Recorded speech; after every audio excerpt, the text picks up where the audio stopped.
Hello મિત્રો, good morning. તો હું ને મારો ભાઈ નીકળી ગયા હતા ભાઈ નાવા માટે બીજા ઘેર। કાંસા આવી ગઈ હતી। કોણ કોણ ભાઈ કાંસા રહે છે કોમેન્ટ કરીને કહેજો। પછી થોડી ઘણી વાતો કરી અને નહીં પાછી નીકળી ગઈ હું વિસનગર આવવા માટે। અહીંયા બસ 2 મિનિટનો ડિસ્ટન્સ છે વિસનગર જવા માટેનો અને કાંસા એને વિસ્તાર આવી ગઈ હતી। અહીંયા ભાઈ પાણીની ખૂબ જ અછત છે। જે કોઈ વિડીયો જોવે છે કોમેન્ટ કરીને કહેજો કોણ કોણ આ વિસ્તારમાં રહે છે। પછી પર્સ ભરાઈને રેડી થઈને હું ને મારા મામા બંને નીકળી ગયા હતા લગ્ન ગીત કરવા માટે। અને આ એરિયા કયો કહેવાય વિસનગરનો તે કોમેન્ટ કરીને કહેજો। પછી હું ધીમે ધીમે આગળ વધતા પહોંચી ગઈ હતી વડનગર। વડનગરમાં કોણ કોણ મારા બ્લોગ જોવે છે એ પણ કોમેન્ટ કરજો। વડનગર હવે એકદમ સરસ સિટી બની ગયું છે। પછી આવી ગઈ કરબટિયા। સખત અત્યારથી ગરમી અને તડકો હતો, તમે જોઈ શકો છો।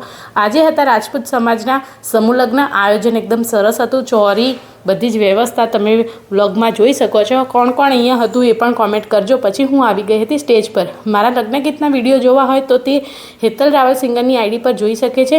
આજે વૈદિક લગ્ન ગીત હતા બ્રાહ્મણો સાથે અને પછી વરકન્યા પણ આવી ગયા હતા ચોરીમાં। બધું જ પતાવી અને જો ગરમીનો પારો વધી રહ્યો હતો લગ્ન ગીત પતાવીને હું પાછી નીકળી ગઈ હતી બહાર નીકળીને જોઈ તો અહીંયા ગોળાવાળો હતો, મેળા જેવો માહોલ થઈ ગયો હતો।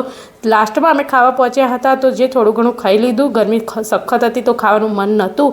પછી પાછા નીકળી ગયા ઘરે જવા માટે અને તડકો તમે જોઈ શકો છો ખૂબ જ છે। મળીએ બીજા વ્લોગમાં।